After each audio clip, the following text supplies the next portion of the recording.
Hey guys, tonight we're talking about ancient Egypt, a civilization of pyramids, gods, sacred order, and men who were given absolute power and absolutely no adult supervision.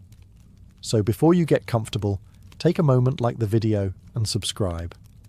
But only if you genuinely enjoy what I do here. And let me know in the comments where you're tuning in from and what time it is for you. It's always fascinating to see who's joining us from around the world. Now dim the lights, maybe turn on a fan for that soft background hum, and let's ease into tonight's journey together. Akhenaten didn't just rule Egypt, he emotionally confused it. Publicly, permanently, in stone, for eternity. If ancient Egypt had a concept of oversharing, Akhenaten would have been their founding influencer. Before him, pharaohs were portrayed as distant, stiff, and godlike. They stared forward. They never smiled. They didn't cuddle. They didn't touch. They didn't show affection. They existed like divine statues that occasionally moved for ceremonies. Family life happened quietly behind palace walls, where it belonged, far away from the public and definitely far away from temple carvings. Akhenaten saw all of that and said, no. Instead, he commissioned art of himself lounging with his wife Nefertiti, touching her face, sitting knee to knee, holding hands, kissing their daughters, and generally behaving like a man who thought emotional intimacy was a public performance. These scenes weren't small, they weren't subtle. They were carved into temples, massive reliefs, public monuments, stone billboards of family bonding. Now, yes, Egyptian symbolism, divine breath, religious metaphors, Aten theology, spiritual unity, etc. Historians can explain it all very calmly. But ancient Egyptians didn't read academic footnotes. They saw their god-king acting like a dad at a family picnic and collectively thought, this feels new. And then there was Akhenaten's appearance. He was depicted with elongated limbs, wide hips, soft curves, narrow shoulders, and an almost androgynous body shape. A visual style so different from the muscular warrior kings before him that it looked like Egypt had accidentally hired a completely different species of ruler. Where earlier pharaohs looked like gym statues, Akhenaten looked like a philosophical art project. Some scholars say it was symbolic, some say medical, some say religious. Ancient Egyptians just knew one thing. This man does not look like the other gods, so rumours started. Whispers, side eyes, quiet temple gossip. When you change religion, art, gender imagery, royal behaviour, and public intimacy all at once, people don't calmly adjust, they panic politely. To modernise, Akhenaten looks almost progressive. Open affection, emotional vulnerability, family focus. But to his own society, he felt unsettling. Pharaohs weren't supposed to be relatable. They weren't supposed to be tender. They weren't supposed to make people wonder what exactly was happening behind palace doors. Akhenaten didn't just change religion, he changed boundaries. And Egypt absolutely hated the update. If Akhenaten made Egypt uncomfortable by breaking boundaries, Ramses II made Egypt tired by never stopping. This man did everything in bulk: temples, statues, inscriptions, wars, and yes, children, especially children. Ramses ruled for so long that most Egyptians only ever knew one king, which already creates a dangerous situation psychologically. But Ramses didn't just rule. He reproduced with the enthusiasm of a man who believed fertility was a divine obligation and subtlety was a personal insult. By conservative estimates, Ramses fathered over 100 children. Let that sink in. That's not a family tree. That's an administrative nightmare. Entire palace wings were dedicated just to housing his offspring, and historians still argue over how many there actually were, because at some point people stopped counting out of self-preservation. Royal marriages in Egypt were political, yes, but Ramses treated marriage like a hobby. He married Egyptian noblewomen, foreign princesses, secondary wives, and concubines, stacking alliances and heirs with the same energy modern people collect streaming subscriptions. Did he need all of them? No. Did he want all of them? Absolutely. What makes Ramses especially fascinating is that he wanted you to know. His inscriptions bragged about his virility the way other kings bragged about military victories. He wasn't content being remembered as strong or victorious. He wanted future generations to understand that he was also extremely busy and private. Reliefs show him surrounded by wives and children, presented as proof of divine favour. In Ramses's worldview, producing endless heirs wasn't indulgence, it was cosmic balance. The gods clearly approved because look at all these babies. Checkmate. And Egypt largely went along with it. Ramses won wars, stabilised borders, and built monuments that still dominate the landscape today. When a king delivers peace and prosperity, society becomes remarkably tolerant of excess. If anything, his fertility was seen as reassuring. A stable dynasty needs heirs. Ramses had backups for his backups.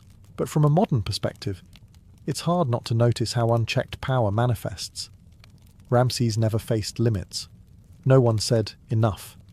No one suggested rest. No one dared imply moderation. When you are worshipped as a living god, self-control becomes optional. Ramses didn't scandalize Egypt with secrecy. He overwhelmed it with volume. And if history teaches us anything, it's this. When power lasts long enough, excess stops feeling excessive and starts feeling normal. Pepi II didn't become scandalous by being flashy. He became scandalous by ruling for so long that everyone eventually got bored. And bored courts invent stories. Lots of stories. The kind that stick around for centuries because no one is alive anymore to deny them. Pepi ascended the throne as a child and then simply never left. He ruled for decades upon decades, long enough to outlive rivals, heirs, advisors, and probably several generations of palace gossip. When a king stays in power that long, two things happen. First, institutions decay. Second, rumours get wild. Later Egyptian texts, written generations after Pepi's death, claim that the aging pharaoh had a habit of sneaking out of the palace at night to visit the wife of a trusted general. Not publicly, not ceremonially, secretly, disguised. Like a man who knew very well that even gods aren't immune to scandal if enough people notice. Was it true? No one knows. Contemporary records are silent, which is suspicious in itself. Egyptian scribes were very good at recording victories and very bad at recording embarrassment. But the fact that the rumour survived tells us something important. People found it believable, and that's the key. Pepi ruled during the slow collapse of the Old Kingdom. Central authority weakened. Officials grew independent. The once divine image of the pharaoh cracked. When the state falters, respect erodes. And when respect erodes, whispers grow louder. By the time later writers described Pepi's alleged nocturnal adventures, the story served a purpose. It explained decline. It personalized decay. Instead of abstract economic problems, you had an aging ruler slipping through the streets at night, indulging in private desires while the kingdom quietly unraveled. It's not even the affair itself that matters here. It's the symbolism. Pepi became a cautionary tale, a reminder that when power lingers too long, discipline fades. When no one can remove you, no one can stop you. And when no one can stop you, the rules start to feel optional. To modern eyes, Pepi looks less like a villain and more like a tragic figure, a child king who outlived the system that made him sacred. But ancient audiences didn't need nuance. They needed a story, and Pepi's story became one of secrecy, indulgence, and a ruler who stayed too long. Pepi II didn't scandalize Egypt in his youth. He became scandalous by outlasting accountability, and history never forgives that. Cleopatra VII is a fascinating case, because her scandal wasn't created by what she did. It was created by who wrote about her afterward. If ancient history had a comment section, Cleopatra would have been ratioed into oblivion by Roman authors with severe confidence issues.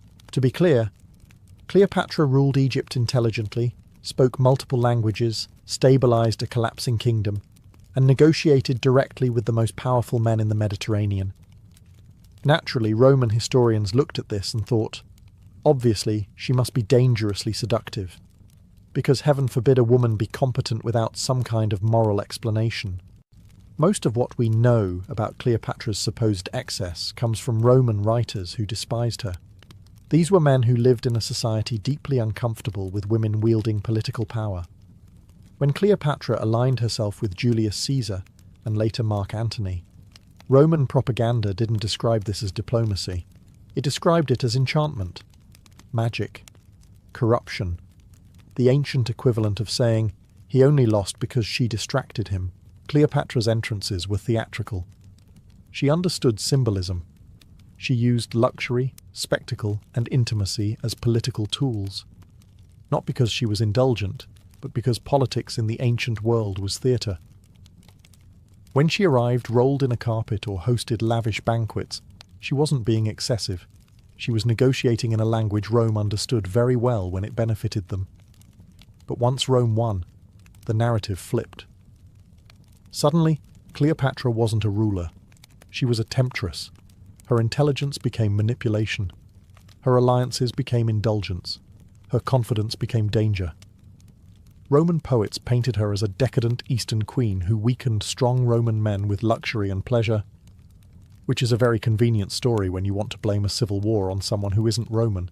What makes Cleopatra's case especially ironic is that Roman elites were wildly indulgent themselves. Their banquets, affairs, and power games would make most pharaohs look restrained. But Rome didn't mind excess. It minded who controlled it. So Cleopatra became history's favourite villainous woman, not because she broke taboos, but because she refused to submit quietly.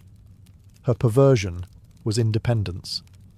Her crime was competence without permission. Cleopatra didn't scandalize Egypt. She terrified Rome.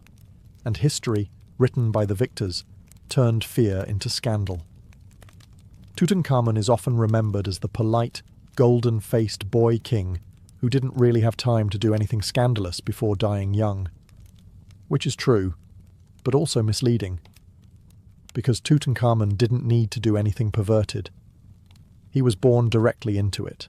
Ancient Egyptian royalty believed their bloodline was divine. The gods married their siblings. Therefore kings did too. Simple logic. Questionable execution. This meant incest wasn't a scandal. It was state policy. What modern society considers deeply disturbing, ancient Egypt framed as sacred tradition wrapped in ritual and gold leaf. Tutankhamun was the product of this system. Genetic evidence shows he was born from closely related parents, likely siblings. To Egyptians at the time, this preserved divine purity. To modern observers, it explains a long list of medical problems and makes everyone quietly uncomfortable. And it didn't stop with his birth. Tutankhamun himself married a close family member, continuing the cycle without hesitation. There was no debate, no moral struggle, no dramatic palace meeting where someone suggested maybe expanding the gene pool just a little. The system was bigger than the individual. You didn't opt out. You complied. What makes this especially unsettling is how normalized it was. This wasn't hidden. It wasn't whispered about in corners. It was carved into stone and blessed by priests. When the entire religious system says something is holy, it stops being taboo, no matter how strange it looks centuries later. Of course, there were consequences.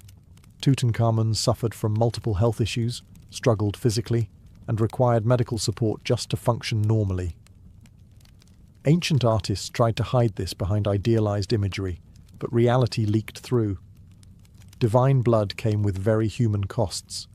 To be fair, Tutankhamun himself didn't invent this tradition.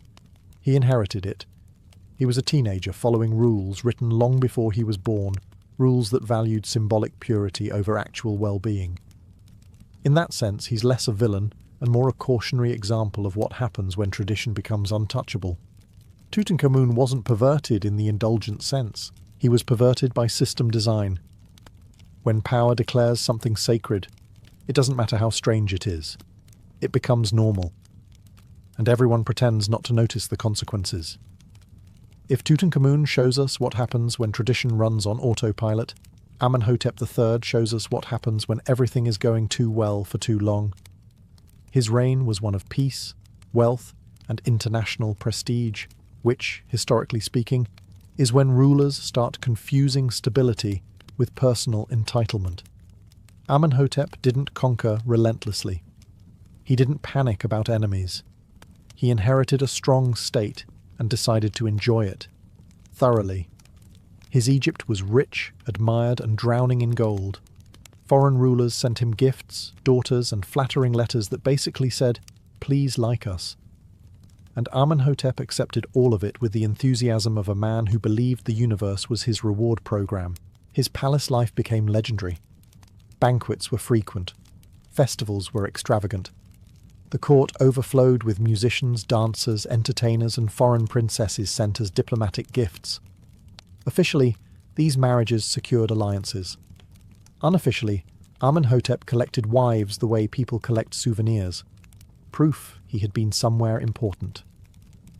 At some point, diplomacy turned into indulgence. Amenhotep's harem grew massive, and his inscriptions never missed a chance to remind everyone how favoured he was by the gods. If Akhenaten overshared emotionally, Amenhotep overshared materially. Everything was bigger, shinier, louder, and more expensive, including his personal life. What makes this interesting is that no one objected. Why would they? Egypt was peaceful, trade flowed, temples rose. When a ruler delivers prosperity, society becomes incredibly flexible about what counts as excess. Is the king indulging? Turns into, well, he earned it. But indulgence has side effects.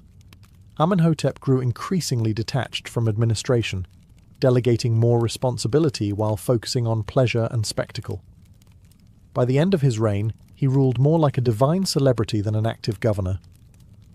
The court revolved around ritual, luxury, and appearance, not restraint. This atmosphere shaped the next generation. Akhenaten didn't emerge from nowhere. He was raised in a world where excess was normal, indulgence was divine, and limits were optional. Amenhotep didn't break Egypt, but he softened it. He turned power into comfort, and comfort into expectation. Amenhotep III wasn't perverted in a scandalous way. He was perverted by success without consequence, and history is very clear on this point. When rulers stop worrying about survival, they start indulging in themselves. Hatshepsut didn't scandalize Egypt by indulging too much. She scandalized Egypt by being there at all, which, historically speaking, is often enough. Ancient Egypt had queens, priestesses, royal wives, and powerful women behind the scenes. But the throne itself was supposed to be male. Not metaphorically. Literally. Kingship was wrapped in masculine symbolism, ritual language, and divine imagery so rigid that trying to bend it caused a collective cultural headache. So when Hatshepsut stepped forward and declared herself pharaoh, Egypt didn't know what to do with its face. She didn't rule as queen regent, quietly guiding a young heir. She ruled openly, publicly, confidently. She wore the crown, the royal kilt, and yes, the ceremonial false beard. Not because she wanted to confuse anyone, but because the job description required it. If kingship came with a beard, then fine. She'd take the beard. To conservative elites, this wasn't just political disruption, it was cosmic discomfort. The pharaoh wasn't just a ruler. The pharaoh was the bridge between gods and earth. If the bridge suddenly changed shape, people worried the universe might notice. And so rumours began. Not about her competence. She was extremely competent. But about her body, her sexuality, her legitimacy. When a woman breaks power structures, scandal rushes in to fill the silence. It always does. Accusations don't need evidence. They just need anxiety. Hatshepsut responded the most threatening way possible, by governing well. Her reign was stable, trade expanded, temples rose, art flourished, no disasters, no collapse, which only made things worse for her critics, because now they couldn't say, "This is wrong because it fails." They had to say, "This is wrong because it shouldn't exist." Later rulers attempted to erase her memory. Not because she was immoral, but because she proved something dangerous, that the system could bend and survive. And nothing frightens tradition more than flexibility. Hatshepsut wasn't indulgent. She wasn't excessive. She wasn't perverted in any personal sense. Her scandal was structural. She exposed how fragile power narratives really are, and how quickly society will invent moral panic when someone doesn't fit the mould. And in the long list of pharaohs who abused their privilege, Hatshepsut's greatest crime was simply refusing to stay in her assigned box. Thutmose III is often remembered as Egypt's greatest military commander, efficient, disciplined, relentlessly successful, which is exactly why his private life feels oddly missing. When a man leaves behind dozens of inscriptions about battles, victories, and divine favour, but almost nothing about personal relationships, historians start squinting at the records and saying, "All right, what's being left out?" Because silence, in ancient history, is rarely accidental. Unlike other pharaohs who proudly displayed wives, children, and domestic scenes, Thutmose kept his personal life firmly off the public stage. No affectionate reliefs, no celebratory family monuments, no enthusiastic inscriptions about royal fertility or divine unions. Just conquest, conquest, conquest.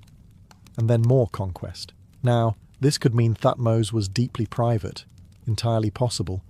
It could also mean scribes were instructed to keep certain things off the record, also possible. Ancient Egyptian records were not neutral diaries. They were curated propaganda, and what didn't serve the image often disappeared quietly.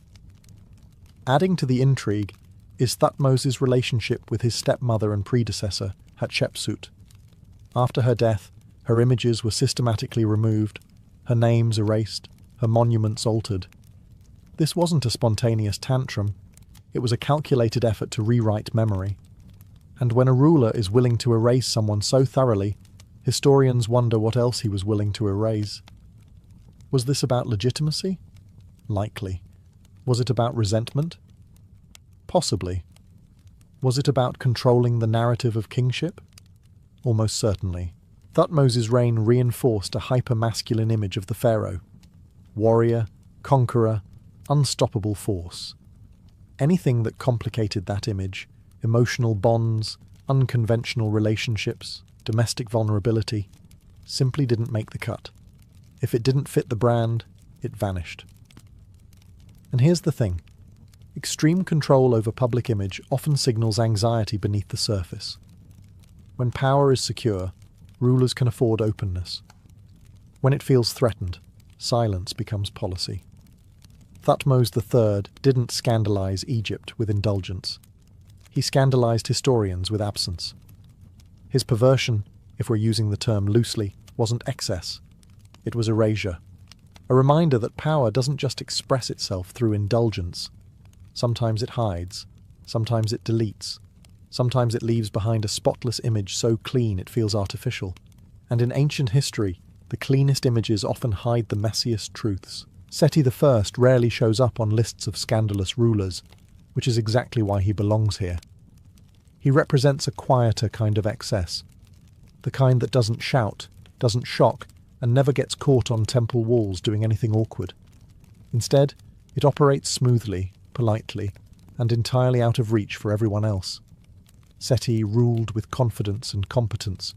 He restored order after instability, repaired temples, and presented himself as the calm adult in the room. And like many calm adults with absolute power, he enjoyed the benefits quietly while maintaining a spotless public image. Think less public scandal, more private comfort with no questions asked. Royal privilege in Seti's time meant access. Access to people, to bodies, to privacy, and to silence.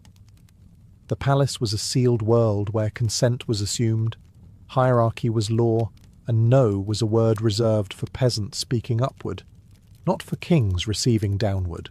We don't have explicit records of Seti's private indulgences, and that's the point. Egyptian court culture excelled at discretion. Wives and concubines existed as a structural feature of kingship, not as a moral issue. When indulgence is institutionalized, it stops generating scandal and starts generating paperwork. Seti's reputation as a good king also worked in his favour. Successful rulers get privacy. They get benefit of the doubt. They get historians saying things like, "There's no evidence of excess," which in ancient terms often means no one was allowed to write it down. His court set the tone for his son, Ramses II, a tone that normalised abundance, normalised access, and normalised the idea that a pharaoh's desires were simply part of cosmic order. Seti didn't invent the system, but he ran it smoothly enough that no one thought to question it. And that's where the subtle perversion lies, not in outrageous behaviour, not in scandalous rumours, but in a structure where privilege is invisible because it's expected. Seti I didn't need to break rules. The rules were written for him. When power is polite, it's harder to criticise. When indulgence wears a calm smile and a well-maintained temple facade, it blends into history unnoticed, leaving behind a legacy that looks clean, orderly, and deeply unequal. And sometimes that's the most dangerous kind of excess of all. Khufu didn't need scandals. He had gravity, the kind that bends everything around it. When you build the Great Pyramid, people stop asking questions, mostly because they're too busy hauling limestone and reconsidering their life choices. Khufu ruled during a time when the pharaoh wasn't just divine, he was untouchable, not metaphorically, literally. The king was the state, the god's representative, and the owner of basically everything, including your labour, your time, and your opinion.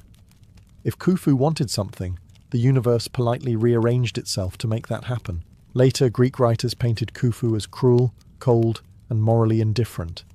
They claimed he closed temples, ignored religious customs, and ruled with a heavy hand. Now, to be fair, these accounts were written long after his death and absolutely drip with Greek bias.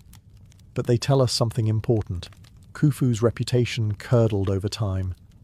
People remembered him not as a benevolent god-king, but as a man who treated humans like building materials.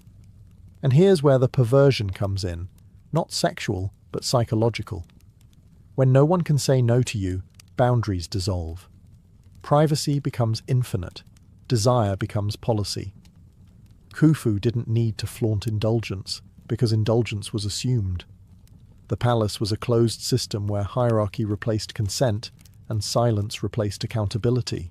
Did Khufu abuse this power personally? We don't have inscriptions saying Khufu behaved badly today, because that's not how Egyptian records worked. But when a ruler commands tens of thousands of people to work for decades on a tomb meant only for himself, historians raise an eyebrow. That level of self-focus isn't neutral, it's revealing. Khufu's pyramid wasn't just a tomb, it was a declaration. I matter more than all of you, forever. And when a society builds that declaration stone by stone, it sends a clear message about whose desires come first. Unlike later pharaohs who indulged publicly or privately, Khufu embodied a colder form of excess. His perversion wasn't pleasure, it was scale, a system where human lives were abstract units, and the king's will was the only constant. Khufu didn't shock Egypt with scandal. He normalized domination. And when domination becomes normal, history stops recording abuse, because it stops recognizing it as something unusual. If Khufu represents absolute power without feedback, Senusret III represents something even more unsettling: absolute power with a clipboard. This was a man who didn't just rule Egypt, he managed it. Intensely, relentlessly, with the emotional warmth of a locked door. Senusret was a brilliant military leader and administrator. He fortified borders, crushed rebellions, reorganized provinces, and weakened local elites so thoroughly that no one could challenge him. Egypt became safer, more centralized, and significantly more anxious. Think well-run state, crossed with everyone whispering indoors. What makes Senusret fascinating isn't indulgence, it's obsession. He didn't flaunt excess. He eliminated alternatives. Regional governors lost autonomy. Local power networks were dismantled. The state became a direct extension of the pharaoh's will. If you were wondering who was in charge, the answer was always the same, carved in stone with intimidating cheekbones: and those statues matter. Senusret's official portraits show a king with deep-set eyes, heavy lids, and an expression that says, "I am tired of your nonsense, and I haven't even heard it yet." Gone was the youthful idealism of earlier rulers. This was authority with bags under its eyes. Here's where the perversion angle quietly enters. Extreme control creates extreme privacy. When surveillance tightens everywhere else, the palace becomes the only unregulated space. The king who controls everything outside controls everything inside too. Bodies, schedules, access, silence. No one records what happens behind closed doors because everyone understands who owns the doors. Senusret didn't need a harem to signal power. The system itself did that for him.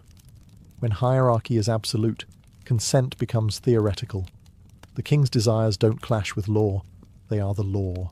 What's especially telling is that later rulers backed away from his level of centralization. It worked too well.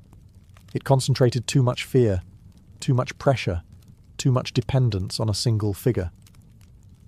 Egypt survived Senusret, but it exhaled afterward.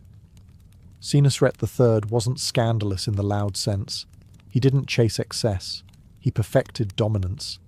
And history reminds us that when control becomes total, indulgence doesn't need to be recorded, because no one is left who can question it. If earlier pharaohs made people uncomfortable quietly, Ptolemy II did it formally, publicly, with paperwork. He didn't just participate in taboo behavior. He legalized it, celebrated it, and then put it on coins. Ptolemy ruled Egypt during the Greek Ptolemaic period, which already made things culturally awkward. Greek elites had moved into Egypt, adopted Egyptian kingship, and then immediately discovered they were expected to behave like gods. This included one very specific divine tradition, sibling marriage. So Ptolemy married his sister. Not secretly, not reluctantly, openly, proudly, with full religious ceremony. He even earned the nickname Philadelphus, meaning sibling lover, which is the kind of title that sounds better in ancient Greek than it does out loud in modern conversation. To Egyptians, this wasn't shocking. Pharaohs had married siblings before to preserve divine bloodlines. Gods married gods. Kings did the same. Very neat, very mythological. But to Greek observers, who were very much not raised on this tradition, it was deeply unsettling. Greek writers twisted themselves into philosophical knots, trying to explain how this could possibly be acceptable. Ptolemy, meanwhile, did not care. In fact, he leaned into it. He and his sister-wife were presented as a divine couple, modelled after sibling gods. Temples honoured them together. Coins displayed their paired images. If anyone had objections, they were welcome to keep them extremely private. This is where power reshapes morality. When a ruler is worshipped as divine, taboo doesn't disappear. It flips. What would horrify normal people becomes sacred when performed by the king. The act doesn't change. The framing does. And once something is framed as holy, criticism becomes heresy. Ptolemy II didn't invent sibling marriage, but he perfected its public branding. He normalized it so thoroughly that future Ptolemaic rulers followed suit, turning what began as tradition into dynastic habit, with predictable consequences for health, stability, and reputation. Ptolemy wasn't perverted in the chaotic sense. He was methodical. He shows us something crucial about absolute power. It doesn't just break rules, it relabels them. And once the label changes, society adjusts, even if it has to stop making eye contact with the family tree. If Ptolemy II shows us how taboo can be normalized through ceremony, Ptolemy IV shows us what happens when the ruler stops pretending to care about literally anything else. This was not a man interested in governance, discipline, or long-term stability. This was a man interested in being comfortable, entertained, and left alone. Ancient sources describe Ptolemy IV as a ruler who outsourced the boring parts of kingship so he could focus on pleasure. Administration? Delegated. Military matters? Delegated. public appearances, only if absolutely necessary and preferably followed by a banquet. The state ran on inertia while the king ran on indulgence. What makes Ptolemy IV particularly unsettling is how openly this happened. There was no attempt to hide it behind divine symbolism or religious duty.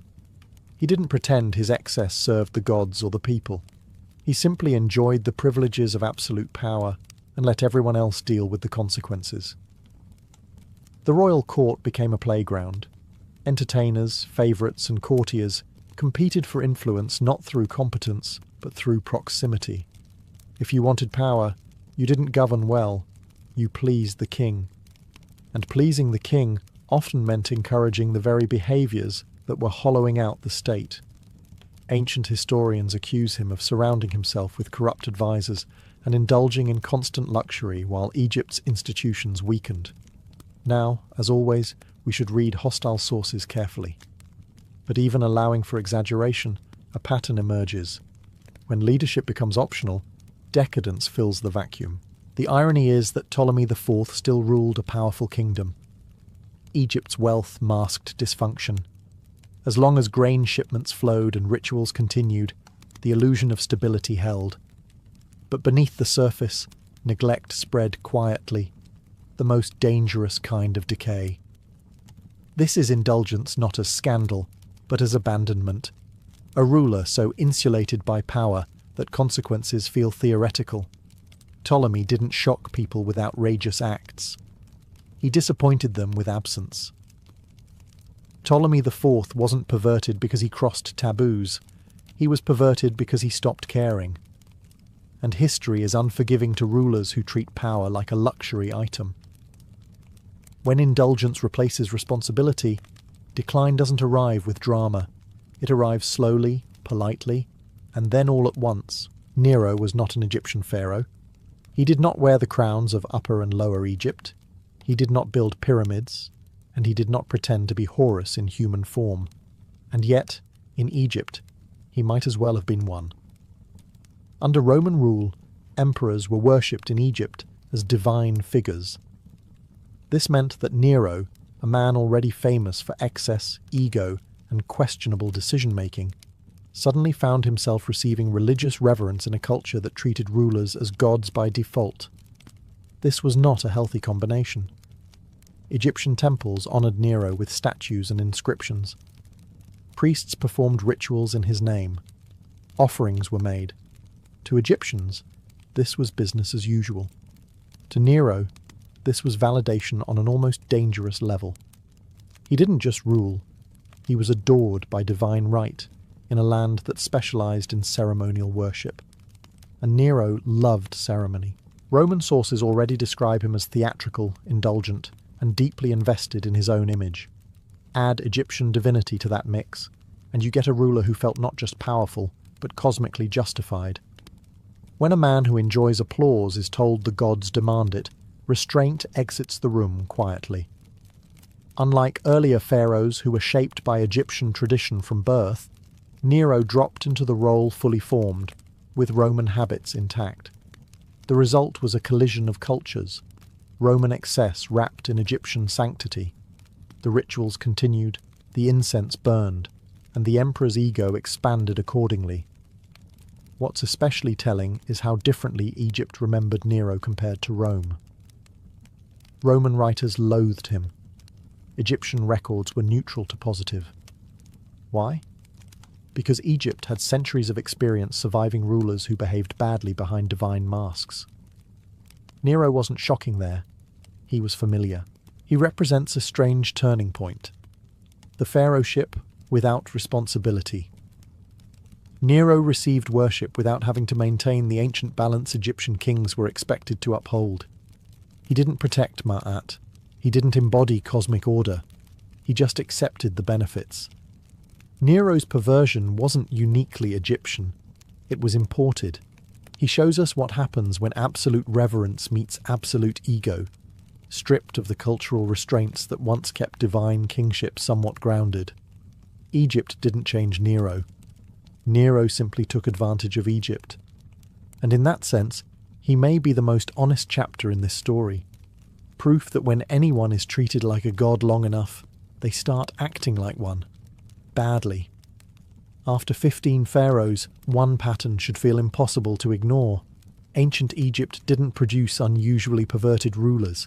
It produced unchecked ones. The behaviour wasn't random. It wasn't cultural accident. It was structural.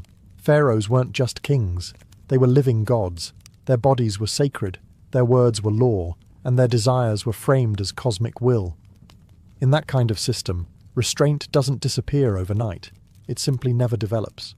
You don't learn boundaries when no one has the authority to set them. What looks like indulgence to us often looked like duty to them. Incest wasn't taboo. It was tradition. Excess wasn't greed. It was divine favour. Absolute control wasn't tyranny. It was stability.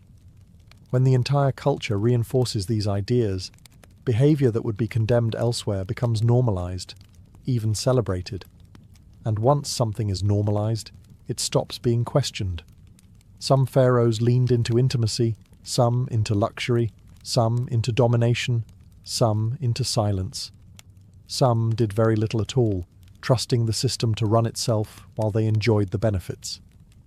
But all of them shared one thing: no meaningful consequences. Even the so-called bad pharaohs were rarely punished. At worst, their names were erased later, long after they were dead and comfortably beyond accountability. During their lives, they moved freely within a palace designed to protect privacy, obedience, and silence. That's the real discomfort here. Not the behaviour itself, but how easily it survived. Egypt endured because its institutions were strong enough to outlast individual excess. But those excesses left marks: weakened dynasties, fragile successions, declining authority, and a long tradition of pretending nothing was wrong as long as rituals continued. From Akhenaten's boundary-breaking affection to Ptolemaic sibling marriages, from indulgent courts to rulers who simply checked out, history shows us that power doesn't corrupt in one dramatic moment.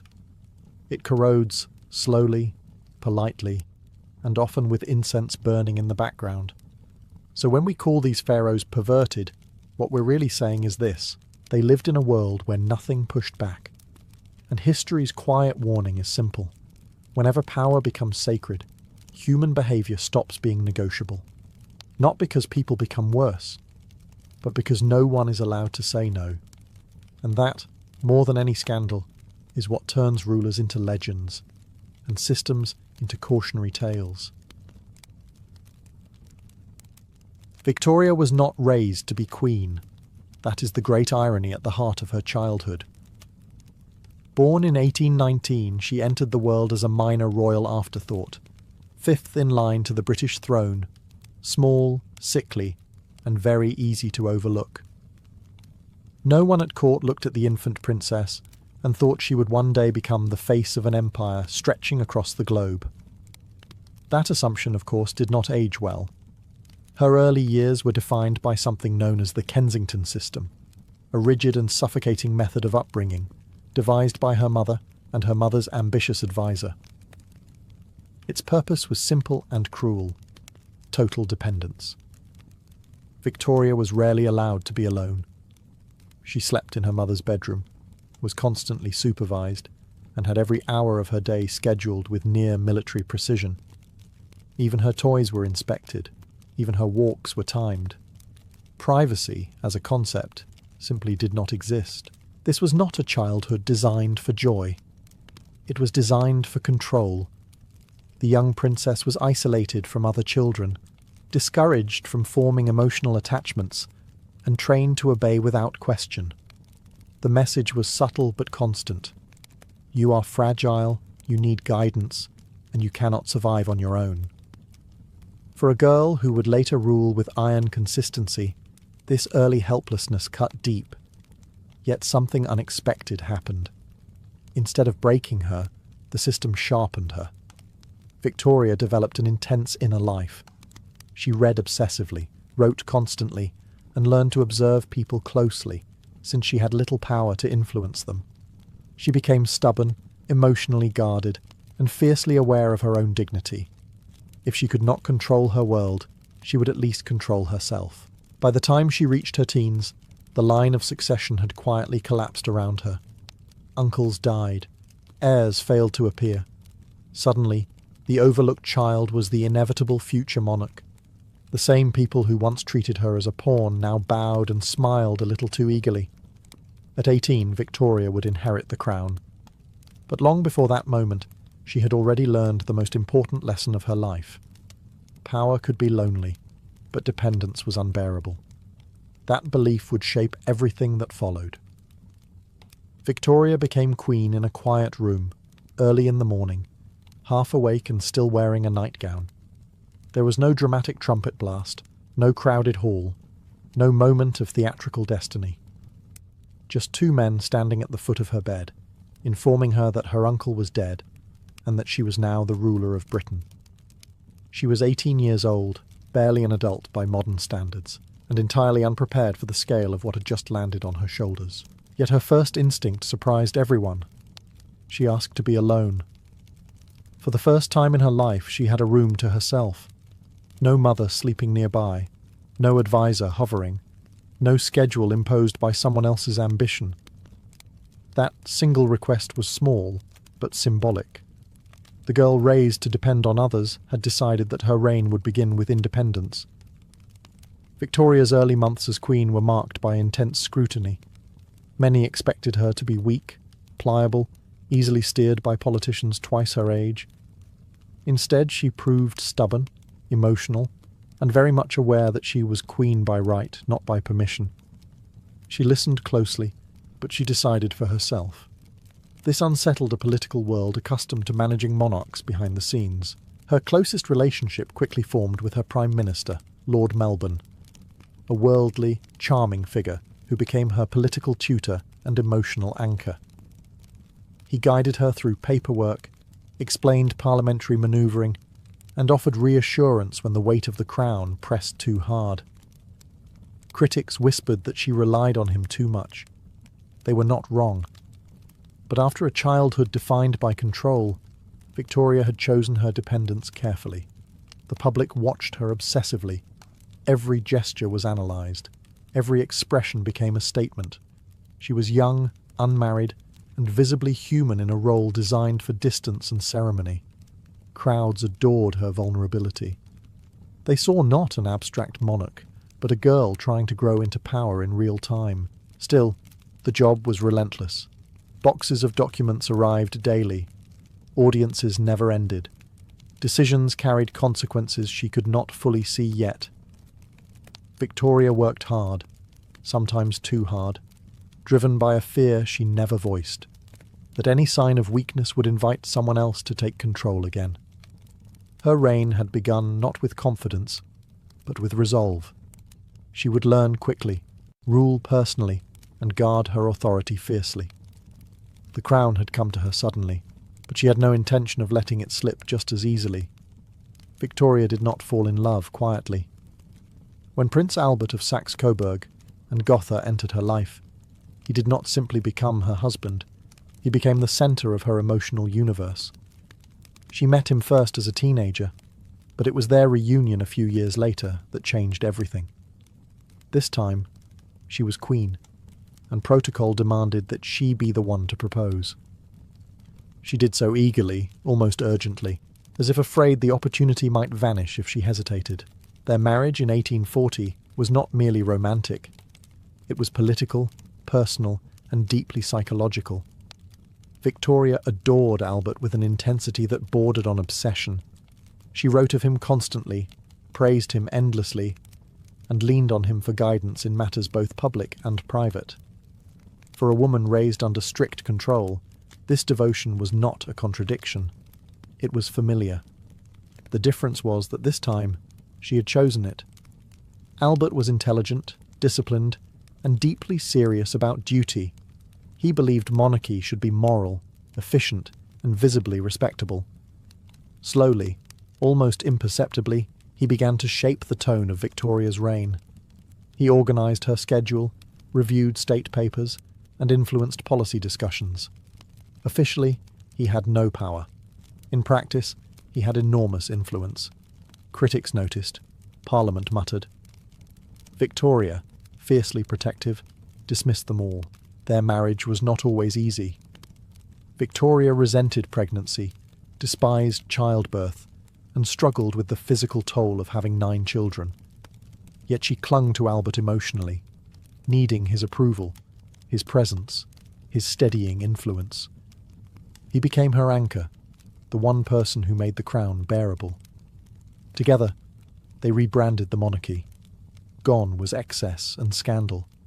In its place came domestic virtue, family life, and carefully curated respectability. Christmas trees, moral lectures, and idealized images of royal parenthood flowed outward from their household and into the wider culture. What Victoria and Albert lived privately became a public model for the nation. But beneath the surface, a quiet imbalance was forming. Albert's growing authority unsettled those who believed a foreign prince should not guide Britain's queen. Victoria, however, refused to see it. Love, for her, was loyalty, and loyalty demanded absolute trust. The monarchy had gained stability through marriage, but Victoria had also handed over a piece of her independence, convinced that love and control could coexist without consequence. Time would prove otherwise. By the middle of Victoria's reign, Britain was no longer merely a kingdom. It was an empire in constant motion, stretching across continents, oceans, and time zones. Steamships crossed seas with new efficiency. Railways carved through landscapes. Factories roared day and night. The world was accelerating, and Victoria sat at its symbolic centre, both elevated and strangely distant from the forces reshaping daily life. The Industrial Revolution transformed Britain with brutal speed. Cities swelled, wealth multiplied, and misery followed closely behind. While Victoria herself rarely witnessed the worst conditions of factory labour or urban poverty, she could not escape their political consequences.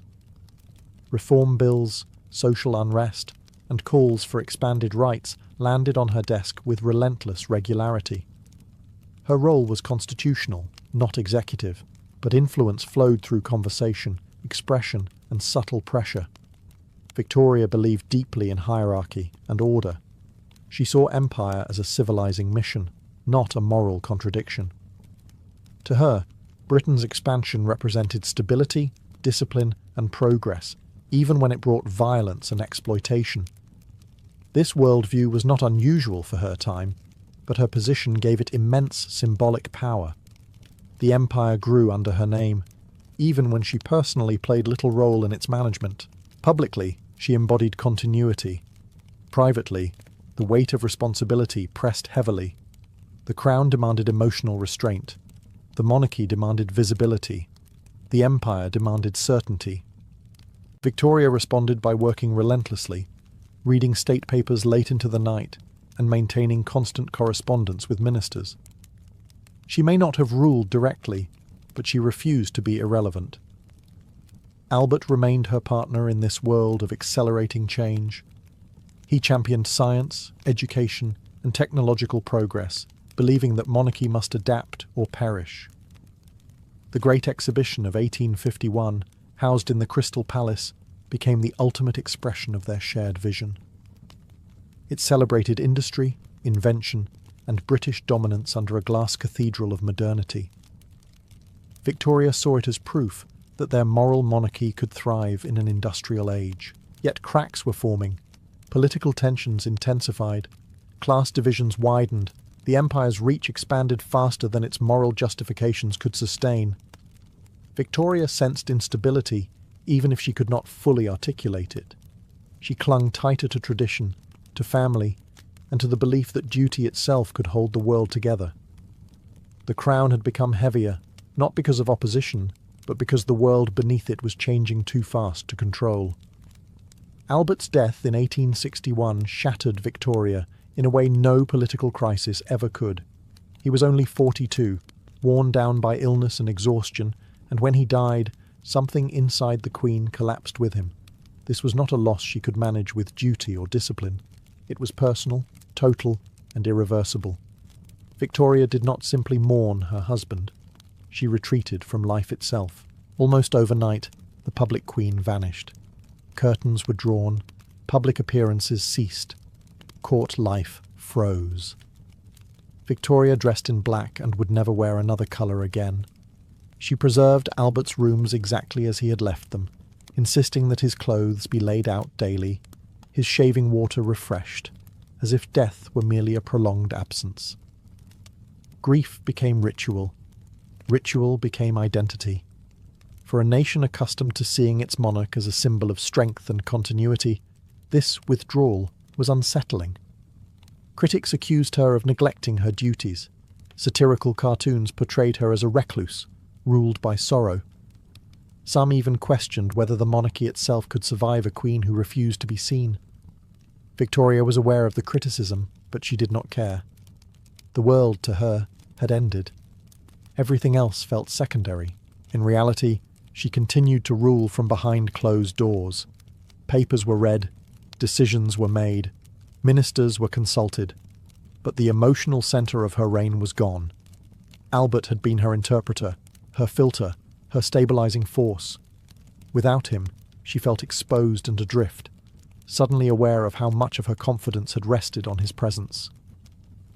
Grief reshaped her personality. She became more rigid, more suspicious, and more emotionally guarded than ever before. Where once she had balanced sentiment with engagement, she now leaned fully into withdrawal. Mourning was no longer a phase. It was a permanent state. Yet paradoxically, this private devastation reshaped public culture. Victoria's prolonged mourning transformed how society understood grief, respectability, and emotional restraint. Black clothing became a moral statement. Public displays of sorrow became acceptable, even expected. Her pain set the emotional tone for an entire age. The empire continued, politics continued, industry continued, but at the heart of it all stood a woman frozen in loss, ruling a world that kept moving without the one person who had made it bearable. By the late 1860s, Britain faced an uncomfortable contradiction.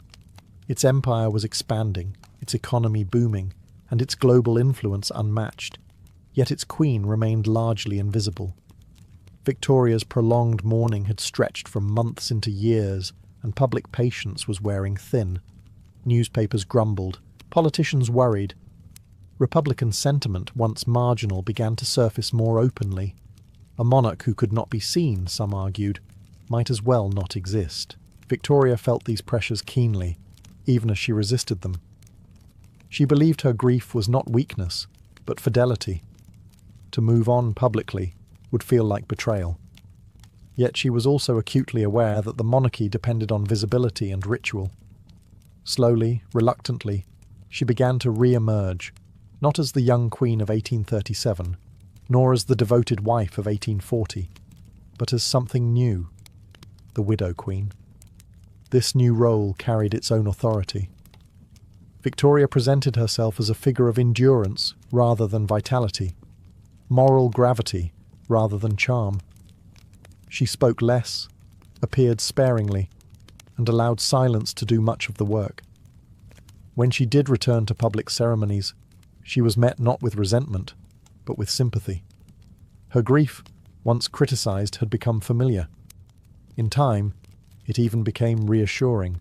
Behind the scenes, however, Victoria relied heavily on a small circle of trusted attendants. Most notable among them was John Brown, a Scottish servant whose closeness to the Queen sparked endless rumour. Brown was blunt, protective, and unafraid to treat Victoria like a human being rather than an institution.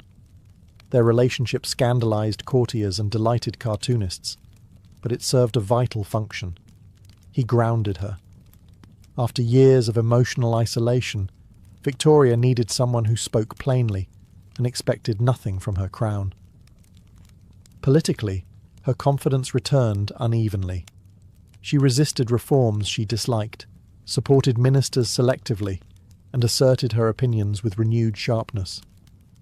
Experience had hardened her. Loss had stripped away sentimentality. What remained was resolve. Gradually, the public narrative shifted. Victoria was no longer a vanished monarch, but a symbol of perseverance. She had suffered, endured, and continued. In an age obsessed with progress and productivity, her visible mourning offered a different lesson, that grief could coexist with duty, and that survival itself was a form of strength. The Queen had not returned unchanged. She had been reshaped by absence, and the nation, whether it realized it or not, was beginning to follow her lead. As Victoria aged, the world around her grew louder, faster, and more restless. Nations industrialized, rival empires sharpened their ambitions, and Britain's dominance, while still vast, was no longer unquestioned. Yet paradoxically, this period of uncertainty elevated Victoria to new symbolic heights. She was no longer merely queen. She had become an era. In 1876, Parliament granted her a new title, Empress of India. The gesture was political, theatrical, and deeply revealing. India was the crown jewel of the empire, vast and complex, ruled from a distance through administrators and soldiers. Victoria never set foot there, yet her name carried immense authority. To supporters, the title affirmed Britain's global supremacy. To critics, it exposed the growing gap between imperial image and imperial reality. Victoria herself embraced it enthusiastically. It was recognition, not of her power, but of her permanence. By now, she had ruled longer than any British monarch before her. Prime ministers came and went. Governments rose and fell. She outlasted them all. Experience had given her confidence, and age had freed her from the need to please. She spoke her mind openly, often sharply, especially on matters of empire, monarchy, and moral order. Ministers learned to listen carefully, even when they disagreed. Public affection returned in force. Jubilees marked her reign as something almost mythic. Crowds gathered not to see a young queen, but to witness history itself, embodied in an elderly woman dressed in black. She represented stability in a century defined by change. In an age of uncertainty, endurance became its own form of authority. Yet beneath the celebrations lay unease. The empire was strained. Social reform movements grew louder. Class divisions widened. Victoria disapproved of many modern ideas, especially those involving expanded democracy or women's independence. Ironically, the woman who ruled the largest empire in history believed strongly in traditional gender roles. Power, in her view, was exceptional, not transferable. Still, her presence mattered. Simply by existing, by having ruled so long, she gave continuity to a rapidly transforming world. Victoria no longer shaped the age through action, but through example. She was living memory, living tradition, and living contradiction. The sun still did not set on her empire, but shadows were beginning to lengthen. By the final decades of her life, Victoria had become something almost abstract. To her subjects, she was less a person than a presence, a fixed point around which history revolved. Most Britons had never seen her up close, yet they spoke of her as if she were a familiar figure, woven into the fabric of daily life. Her image hung in schools, post offices, and homes. Her name defined an age. The woman herself, however, remained stubbornly human, emotional, and deeply private. Victoria never stopped writing. Her journals filled thousands of pages, chronicling not just events, but feelings, frustrations, and opinions she would never express publicly. In private, she was sharp-tongued, sentimental, occasionally petty, and fiercely loyal to those she loved. She disliked many politicians, distrusted change, and complained freely about the burdens of age. The public myth of serene authority masked a restless inner world that never truly settled. Her relationship with the public was paradoxical. She avoided crowds, disliked ceremony, and resented intrusion, yet understood that monarchy depended on visibility. When she appeared, even briefly, people responded with awe. Not because she dazzled them, but because she endured. In a century obsessed with progress, Victoria represented continuity. She was proof that something permanent still existed. Family remained central to her identity. Her children and grandchildren married into royal houses across Europe, earning her the nickname, the Grandmother of Europe. These alliances were meant to preserve peace through kinship, though history would later prove how fragile that hope was. Victoria followed family politics obsessively, offering advice, warnings, and emotional pressure in equal measure. Even as she aged, she remained deeply involved, unable to relinquish control. Physically, her health declined. She struggled with mobility, eyesight, and chronic pain.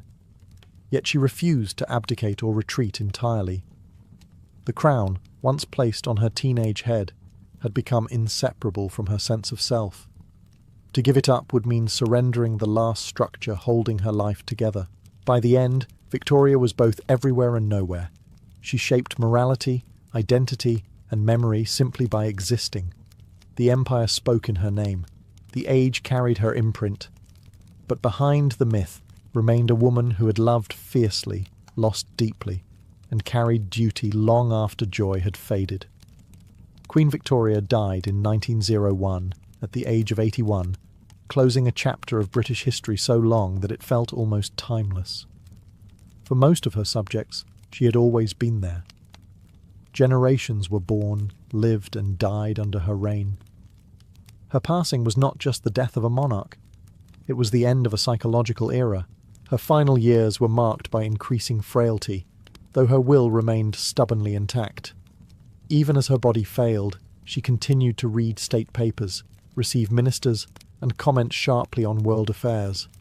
She refused to fade quietly.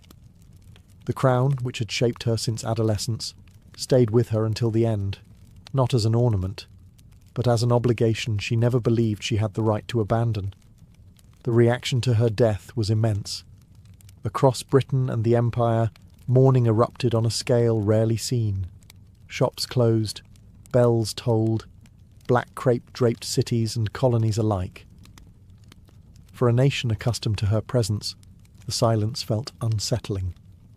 The empire that had grown beneath her name now faced a future without her stabilizing shadow. Victoria left behind a complex legacy. She was neither a political mastermind nor a passive figurehead. She influenced policy through persistence, shaped culture through example, and defined morality through personal conviction. Her private grief had reshaped public behaviour. Her devotion to family had redrawn Europe's royal map. Her endurance had become synonymous with authority. Yet she was also deeply contradictory. A powerful female ruler who opposed women's independence. A symbol of domestic virtue who ruled over imperial violence. A monarch who hated publicity, yet became the most recognisable figure of her century. These tensions were not flaws to be resolved, but realities to be acknowledged. With her death, the Victorian age ended, and the modern world rushed in. The 20th century would bring new technologies, new wars, and new ideas that her worldview could barely have imagined. But the structure she helped solidify, constitutional monarchy anchored in tradition, survived her. Victoria began life as an overlooked child. She ended it as the embodiment of an empire. And in between, she proved that power, when carried long enough, becomes history itself. Before the 19th century, mental illness in America was not something to be treated. It was something to be endured, concealed, or removed from sight. Those labelled insane were rarely seen as sick. They were seen as broken, dangerous, or morally failed. Families hid them when they could. When they could not, the options were grim. Jails, poorhouses, basements, barns. Madness existed, but it did not belong anywhere respectable. As the young nation expanded, this quiet system began to collapse. Cities grew crowded. Families became smaller and less able to absorb relatives who could not work or conform.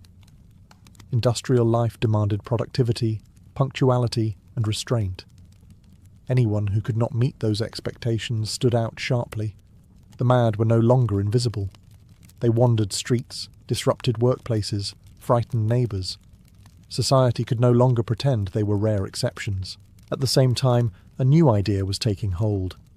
that madness might not be a sin or curse, but a condition, something that could be studied, something that might even be cured. Physicians began to argue that insanity followed patterns, that it responded to environment, and that chaos worsened it. If disorder caused madness, then order, they believed, could restore sanity. This belief carried enormous consequences.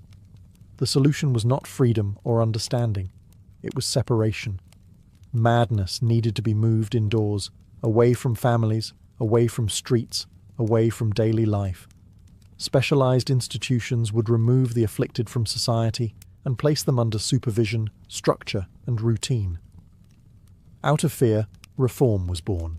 Early supporters spoke with genuine hope. They imagined peaceful buildings surrounded by gardens where patients would rest, reflect, and slowly recover. No chains, no punishment, calm voices, clean rooms. The asylum was presented as a refuge, a place where society could finally treat madness with compassion rather than cruelty. But this shift also marked a turning point. Once madness had a place, it could be sent there. Families no longer needed to cope. Communities no longer needed to tolerate difference. Behavior that was inconvenient, disruptive, or simply misunderstood could now be labeled illness and removed behind institutional walls. The asylum did not begin as a nightmare. It began as a promise that reason, structure, and isolation could fix what society feared to understand. And once that promise took shape in brick and iron, it would be very difficult to undo. Madness had moved indoors, and it would stay there for generations. The first American asylums were built on optimism. Reformers believed that madness was not permanent, not monstrous, and not beyond help. What patients needed, they argued, was removal from chaos and immersion in order. This philosophy became known as moral treatment, and for a brief moment, it truly was revolutionary. Moral treatment rejected punishment. No whips, no chains, no dark cells, at least in theory. Instead, patients were to live in clean, orderly environments where routine replaced confusion, regular meals, fresh air, light work, quiet reflection. Physicians believed that calm surroundings could gently retrain the disordered mind. If insanity had been caused by stress, trauma, or excess, then balance would restore reason. These early institutions were deliberately small. Doctors insisted that patients needed individual attention. Superintendents knew their residents by name. Nurses were expected to show patience and restraint. Many patients did improve, especially those suffering from depression, grief, or temporary breakdowns. Success stories spread quickly, and the asylum became a symbol of progress rather than fear. Architecture reflected this hope. Buildings were airy and symmetrical, often set in rural landscapes far from city noise. Nature itself was considered therapeutic. Patients walked paths, tended gardens, and participated in structured labour meant to rebuild discipline without cruelty. Madness, for the first time, was treated as something human, but this system rested on fragile assumptions. It required time, space, funding, and trained staff. It also depended on the belief that most mental illness was short-term and curable. That belief would soon be tested. As word spread, demand exploded. Families brought relatives who had been hidden for years. Courts sent people who were disruptive but not criminal. Local governments realized asylums were convenient places to send those who did not fit elsewhere. The patient population swelled rapidly, far beyond what moral treatment was designed to handle. Doctors began to compromise. Individual care gave way to efficiency. Calm routines became rigid schedules. The asylum, once imagined as a place of healing, was slowly turning into a place of management. The tragedy was not that moral treatment failed. It was that it worked just well enough to convince society it had solved the problem of madness. And with that confidence, America built faster, bigger, and with far less caution. Hope had opened the door. What came through next would change everything. Once America committed to asylums, it committed fully. By the mid-19th century, institutional care was no longer an experiment. It was policy. States competed to build larger, grander facilities, each promising modern science, humane treatment, and social order. Legislators approved budgets with confidence.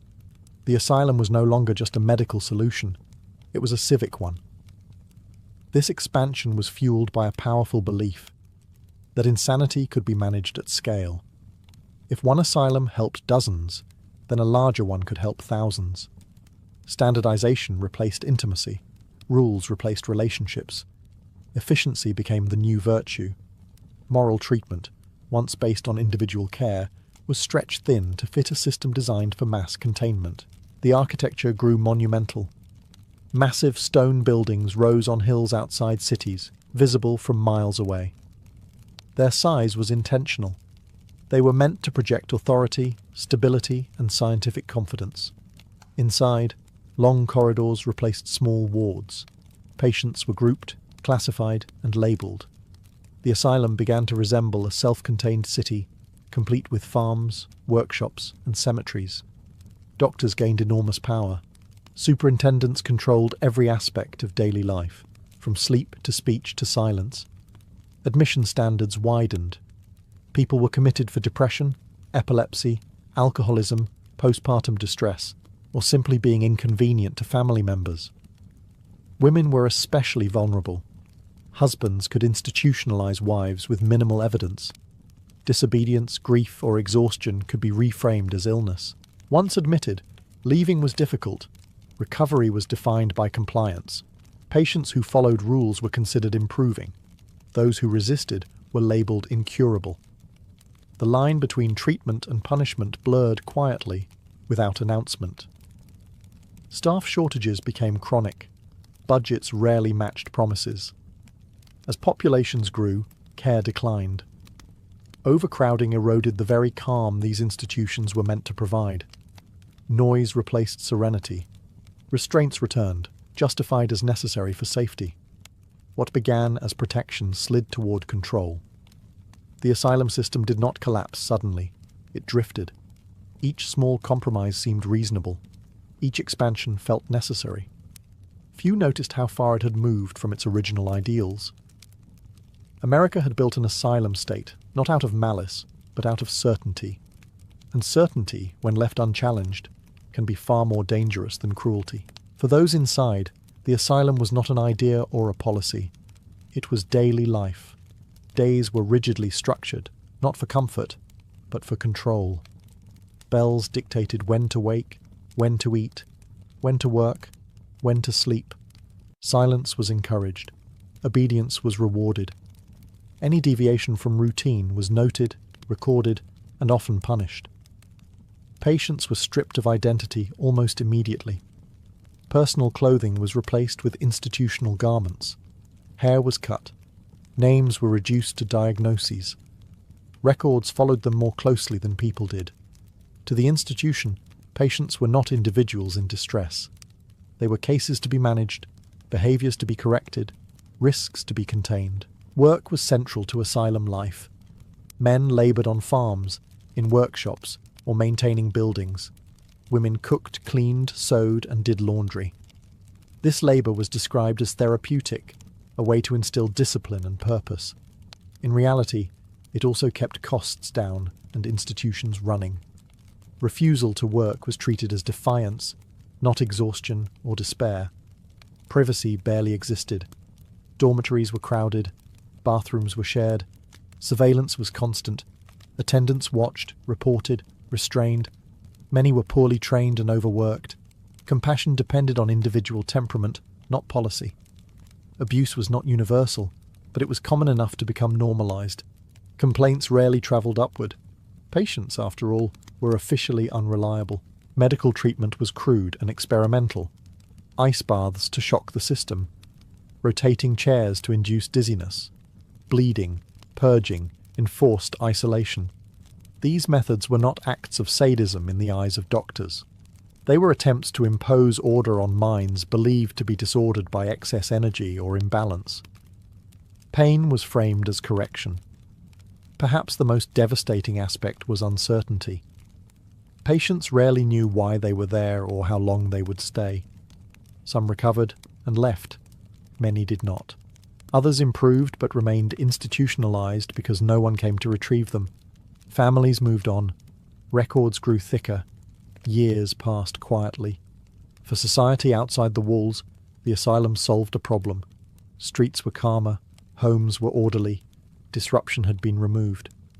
Inside, however, time slowed, identities faded, and hope became fragile. The asylum promised healing. What it delivered, more often than not, was disappearance. As the decades passed, the asylum's original purpose quietly shifted. What had been built to treat illness increasingly functioned to contain it. Recovery was no longer the central goal. Stability was. Order was. Keeping patients quiet, predictable, and out of sight became the unspoken priority. Care gave way to custody, not through cruelty alone, but through exhaustion and neglect. Overcrowding reached critical levels. Institutions designed for a few hundred now held thousands. Beds filled hallways. Patients slept inches apart. Noise never stopped. The calm atmosphere promised by moral treatment vanished entirely. Doctors could not possibly know their patients anymore. Decisions were made in bulk. Individual suffering blurred into background hum. With too many patients and too few staff, restraint became routine. Straitjackets, cuffs, and isolation rooms were justified as safety measures, though they often served convenience more than care. A patient who screamed too much, cried too long, or refused orders could be restrained for hours or days. Resistance itself became evidence of illness. Diagnosis grew broader and looser. People were institutionalized for grief, poverty, disability, addiction, or simply lacking family support. Immigrants, the elderly, and the poor were disproportionately confined. Asylums absorbed society's unwanted populations under the banner of medicine. Once inside, it was difficult to argue for release. Insanity was assumed to be permanent unless proven otherwise, and proof required obedience. Medical authorities shielded the system from scrutiny. Superintendents wrote reports praising progress. Inspectors announced reforms. Outsiders rarely saw the worst conditions, and when they did, they were assured it was temporary. Few questioned whether the system itself was the problem. Patients learned quickly that survival depended on compliance. Those who followed rules were labelled manageable. Those who questioned authority were deemed incurable. Treatment plans became indistinguishable from discipline. Silence was interpreted as improvement. Emotional withdrawal was praised as calm. The tragedy was not just suffering, but invisibility. Once committed, a person's voice carried no weight. Letters were censored. Complaints dismissed. Abuse, when it occurred, was buried beneath diagnoses and paperwork. By the late 19th century, many asylums were no longer hospitals in any meaningful sense. They were warehouses for human distress, operating under the assumption that madness, once removed from view, had been handled. The promise of healing had not disappeared. It had simply been buried beneath the need to control. By the late 19th century, cracks in the asylum system were no longer easy to ignore. Whispers of neglect turned into reports. Reports turned into investigations. What reformers found behind institutional walls shocked even those who expected failure. Overcrowded wards, patients restrained for convenience, filth, hunger, and silence mistaken for order.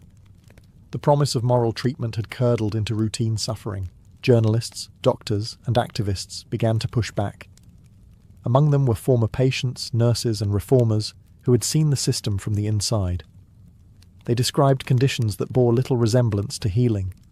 Some patients were locked away for decades with no reassessment. Others died anonymously, buried in institutional cemeteries marked only by numbers. Madness, once feared, was now forgotten. Public outrage followed exposure, but reform was slow and uneven. State governments promised change, funding, and oversight. New regulations were drafted, inspections increased, Yet the core problem remained untouched. There were simply too many people and too few alternatives. Asylums had become the default solution for poverty, disability, and social disruption. Reforming them meant confronting deeper failures in social care, and few were willing to do that. Doctors resisted criticism fiercely. Many believed that outsiders could not understand the difficulty of managing large populations of severely ill patients. They argued that restraint was necessary, that overcrowding was unavoidable, and that without asylums, chaos would return to streets and homes. In their view, the system was flawed but indispensable. Some reforms did improve conditions temporarily. Windows were opened. Diets improved. Abuse was addressed, at least on paper. But without reducing populations, change could not last. Every improvement was swallowed by new admissions. The asylum was expected to fix what society refused to face. Meanwhile, a darker idea took hold. If madness could not be cured, perhaps it could be prevented. This thinking laid the groundwork for more extreme solutions, reframing mental illness not as suffering to be treated, but as a threat to be controlled at the source. Reformers had opened the doors just enough for the public to glimpse the truth. What they revealed was not a broken system in need of adjustment, but a system built on fear, convenience, and silence. And once that truth was visible, the asylum could never again pretend to be purely humane. As confidence in the asylum system weakened, a new authority stepped in to fill the gap: science. Or rather, a version of science stripped of humility. By the late 19th century, many doctors no longer believed madness could be cured through environment or care. Instead, they began to see it as inherited, fixed, and dangerous to the social body. If treatment had failed, prevention would have to do. This shift was subtle but devastating. Mental illness was reframed as biological defect. Patients were no longer just suffering individuals, they were evidence of degeneration. Families were studied, lineages scrutinized. Madness, poverty, disability, and criminality were increasingly bundled together under one ominous label: unfitness. Inside asylums, this thinking hardened attitudes. Long-term patients were written off as hopeless. Resources flowed toward classification rather than care. Doctors measured skulls, catalogued behaviours, and searched for physical markers that could justify permanent confinement.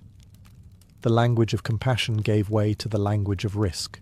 This was the era when eugenics took hold in American medicine. The belief that society could be improved by limiting the reproduction of the unfit spread rapidly among professionals and policymakers. Asylums became key sites for this ideology. Patients were sterilized, sometimes with consent extracted under pressure, often without any consent at all. These procedures were framed as medical necessity, a public good, a kindness to future generations. The cruelty of this approach lay in its calmness. There were no chains, no shouting, no visible violence, just paperwork, signatures, and surgical tools. Patients were told it was for their own benefit. Many did not fully understand what was being done to them. They were deemed incapable of understanding anyway. Science provided cover. Data replaced empathy. Charts replaced stories. Once a person was labelled defective, their suffering no longer demanded urgency. It became expected, even justified. The asylum was no longer failing to cure madness. It had redefined its mission entirely. What began as a refuge had become a laboratory, and in that space, stripped of public scrutiny and moral restraint, medicine crossed a line that would haunt the 20th century. Madness was no longer something to heal. It was something to eliminate. By the early 20th century, the asylum system was unravelling, but not in any clean or compassionate way. Its failures were undeniable. Overcrowding remained severe. Treatments inspired more fear than hope. Public trust eroded as stories of abuse, forced sterilisation, and lifelong confinement became harder to dismiss.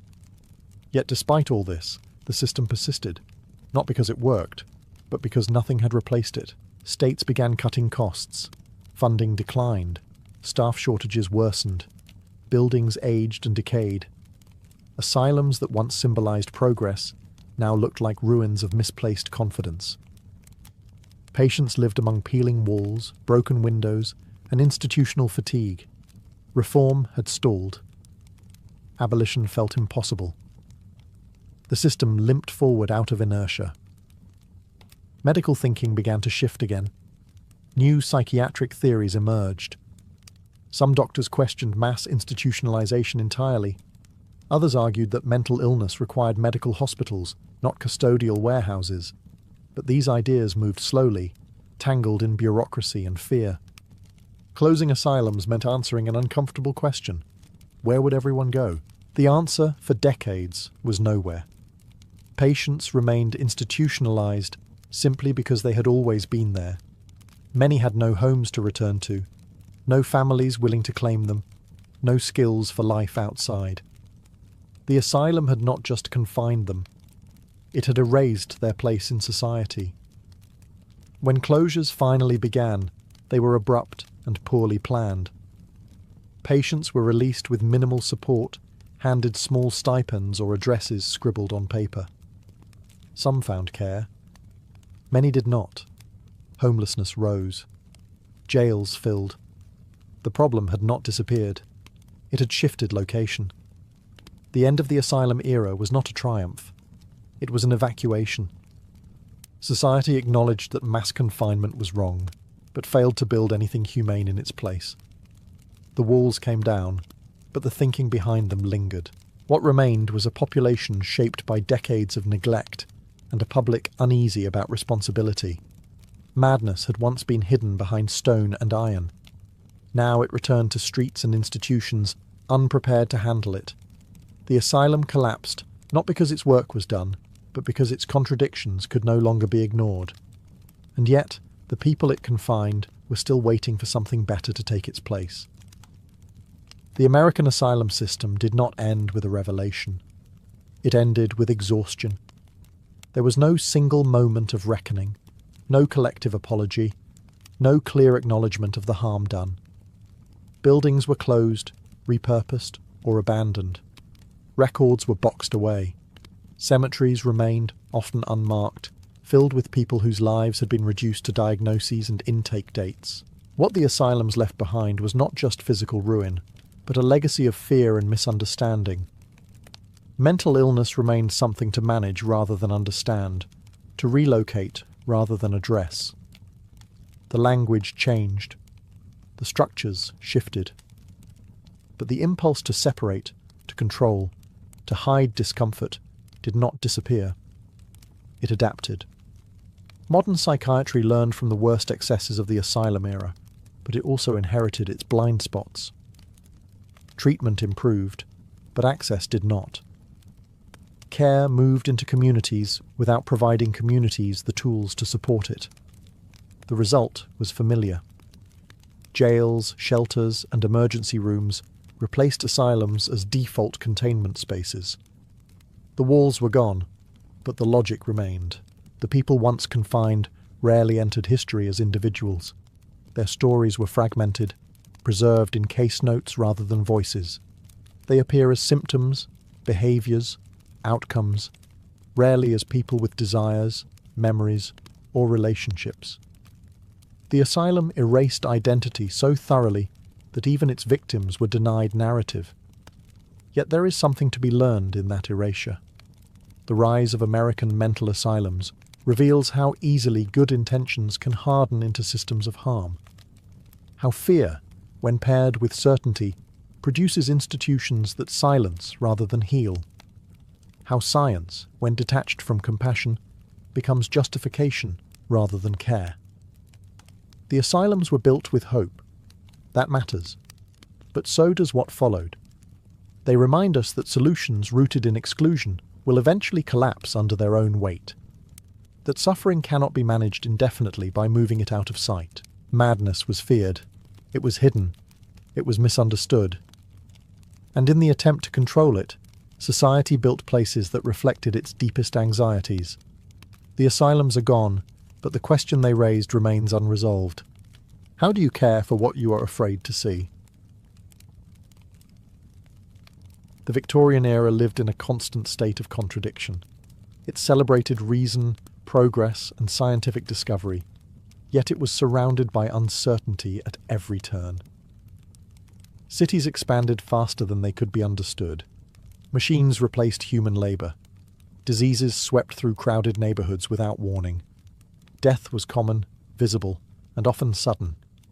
In a world changing this quickly, people wanted answers, not just practical ones, but existential ones. Science appeared to offer control.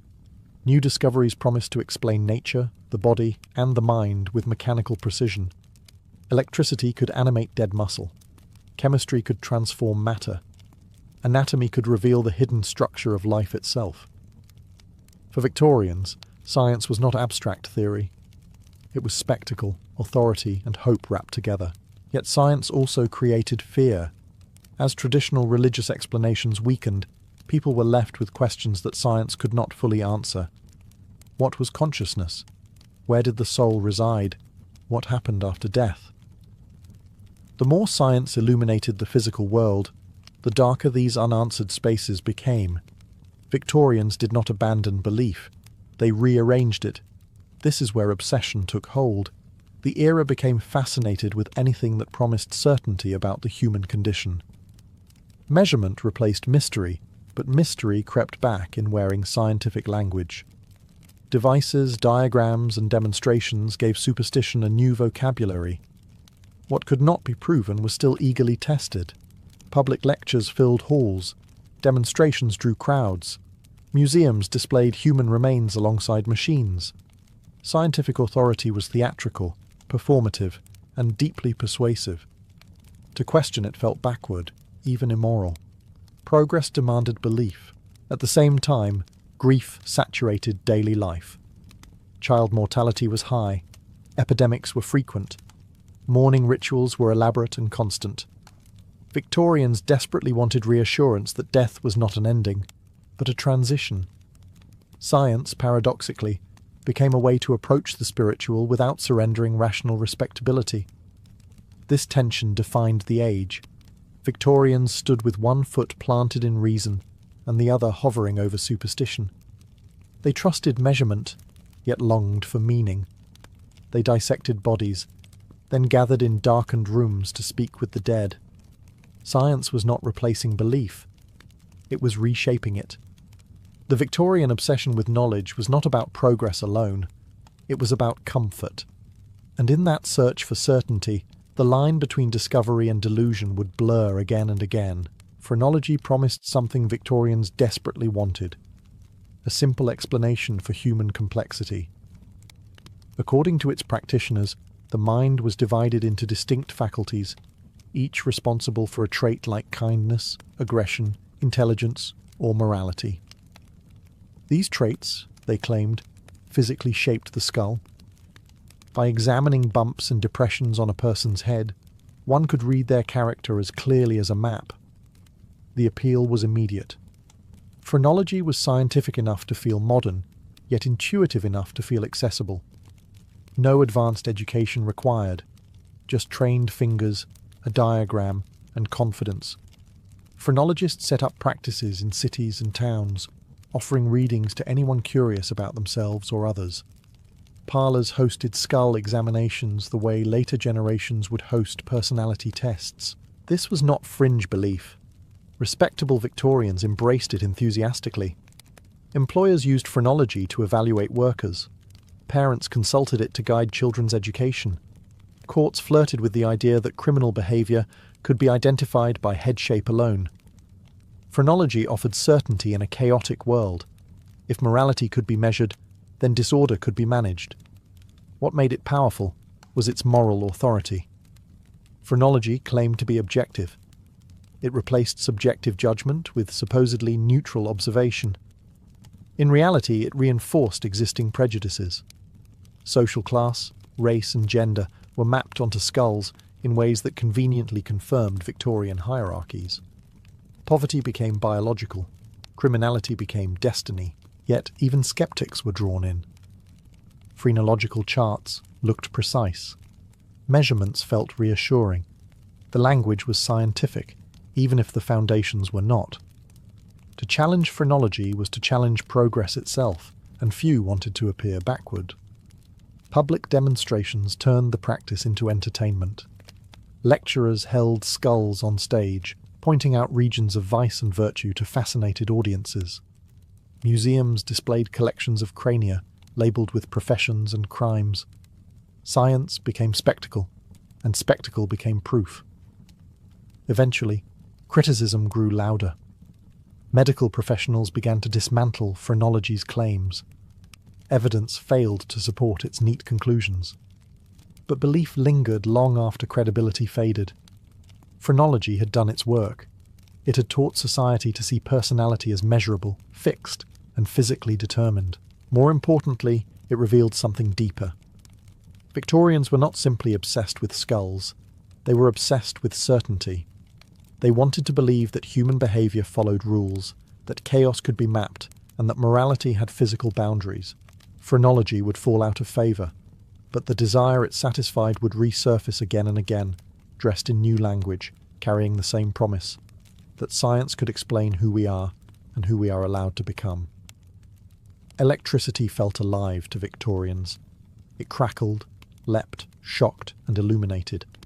It moved invisibly through wires and bodies alike, suggesting a hidden force animating the world.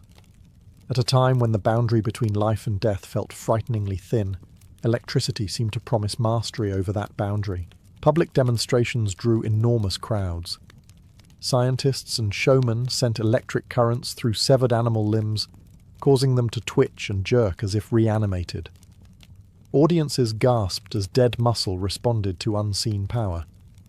The implication was unsettling and irresistible. If electricity could move flesh, perhaps it was connected to life itself. Medical experimentation followed quickly. Doctors applied electric shocks to treat paralysis, melancholy, hysteria, and impotence. Some patients reported improvement, many did not. But the treatments persisted because they looked scientific. Machines hummed, wires glowed, pain was reframed as progress. Electricity did not need to work consistently. It needed to feel modern. Writers and philosophers joined the obsession. Electricity became a metaphor for vitality, intellect, and moral force. It crept into everyday language. People spoke of nervous energy, electric personalities, and charged emotions. The body was reimagined as a system of currents rather than humours or spirits. This fascination blurred into fantasy. Some believed electricity could restore consciousness to the dead if applied quickly enough. Others imagined machines that could preserve life indefinitely. Experiments skirted ethical boundaries, often without consent. The dead and dying became raw material for inquiry, justified by the promise of discovery. The obsession reached popular culture through novels, lectures, and exhibitions. Mary Shelley's Frankenstein captured the era's anxiety perfectly. The fear that science might animate without understanding, create without responsibility. The monster was not just a creature, it was a warning. Yet Victorians did not turn away. They leaned in. Electricity symbolized hope in an age haunted by decay. It offered the illusion that death was a technical problem waiting to be solved. What made this obsession dangerous was not the technology itself, but the belief attached to it. Electricity became a substitute for certainty, a way to imagine life as mechanical, predictable, and ultimately controllable.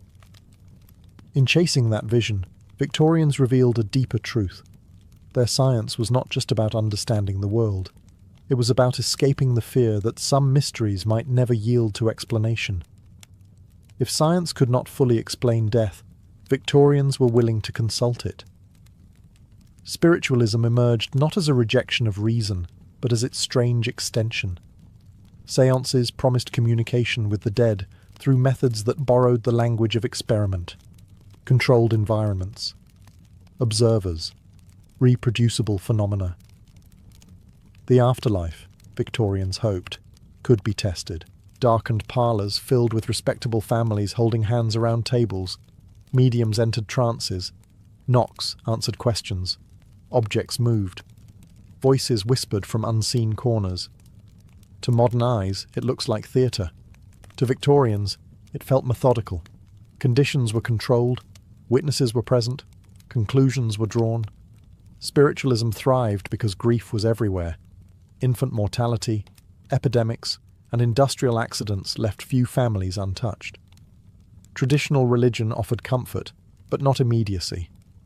Seances offered direct contact, a voice, a sign, a confirmation that the dead still existed somewhere reachable. What made spiritualism uniquely Victorian was its insistence on credibility. Mediums published findings, journals debated results. Some scientists attended seances seriously, convinced they were witnessing undiscovered natural forces. Others tried to expose fraud, often failing to convince believers. The desire to believe outweighed skepticism. Women played central roles as mediums, a rarity in male-dominated scientific culture. Their supposed sensitivity made them ideal conduits between worlds. Spiritualism offered women authority, income, and visibility denied elsewhere. That alone ensured its popularity endured. Technology reinforced belief. Telegraphy accustomed people to invisible communication across vast distances. If messages could travel through wires, why not through spirits? Photography, still poorly understood, captured ghostly blurs that were interpreted as proof of presence. Science had trained Victorians to trust what they could not see. Critics warned of deception. Exposés revealed hidden wires, ventriloquism, and sleight of hand. Yet exposure rarely killed belief. The emotional need spiritualism fulfilled was too deep. Even fraud became evidence, reframed as interference rather than falsehood. Seances revealed the Victorian mind at its most revealing. Faced with loss and uncertainty, people did not abandon reason. They repurposed it. They demanded that the supernatural behave scientifically. In doing so, Victorians blurred the boundary between inquiry and faith. The dead were no longer silent. They were experimental subjects. And belief, once dressed in scientific language, became remarkably difficult to let go. While some Victorians searched for the soul, others focused obsessively on the body. Anatomy promised certainty where spiritual science drifted. Flesh could be opened, organs could be named, death, at least biologically, could be mapped. Dissection became the most brutal and convincing form of knowledge the age possessed. Anatomy theatres drew crowds. Students, doctors, and curious onlookers gathered to watch bodies opened layer by layer. These were not quiet clinical spaces. They were public performances. The dead were displayed as educational tools, their identities stripped away in service of progress. To understand life, Victorians believed, one had to look directly at death. This obsession was fueled by scarcity. Legal cadavers were rare, supplied mostly from prisons and poorhouses. The bodies of the poor became raw material for science.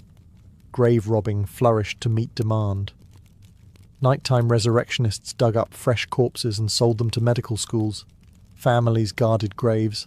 Iron cages were built over burial plots. Even in death, the body was not safe. When scandals broke, outrage followed, but reform lagged. The solution was not to question dissection, but to regulate supply.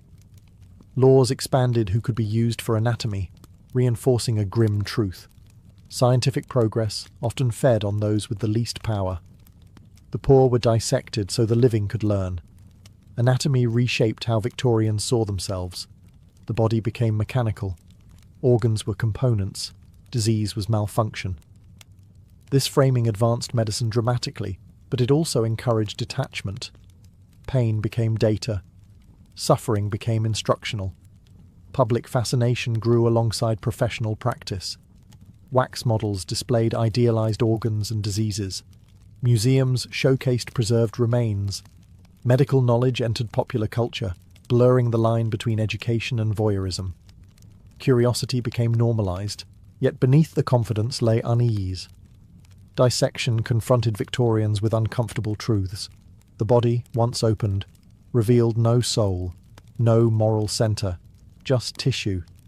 For some, this strengthened belief in science. For others, it deepened spiritual anxiety. If the soul was not visible, where was it? Anatomy did not answer that question. It simply removed illusion. Victorians learned how the body worked, but not what it meant.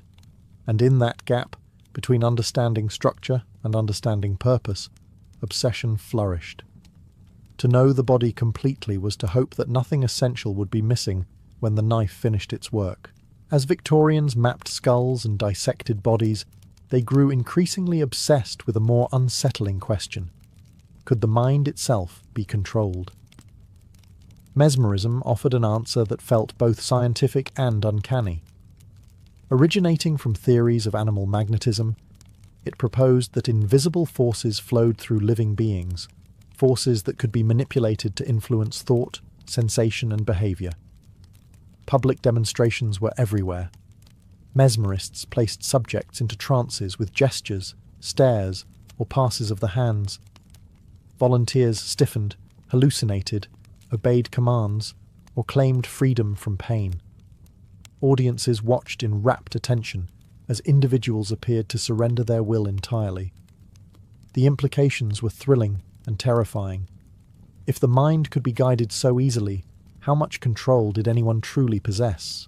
Doctors experimented eagerly.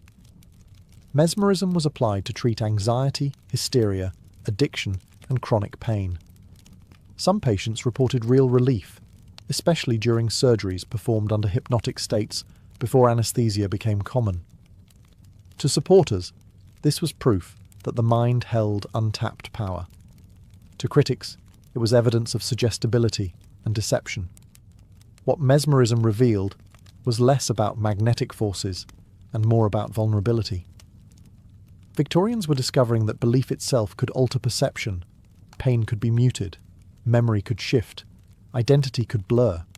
This realization unsettled a society built on self-control and moral discipline. If the mind could be overridden, then personal responsibility became uncertain. Mesmerism also raised ethical questions few wanted to confront. Subjects were often poor, female, or socially marginalized. Consent was assumed, not examined. A person in trance was treated as an object of study rather than a participant. Control was justified as cure. Over time, mesmerism evolved into hypnotism, shedding its mystical language while retaining its core fascination. The invisible force was replaced with psychological explanation, but the power dynamic remained. The practitioner commanded.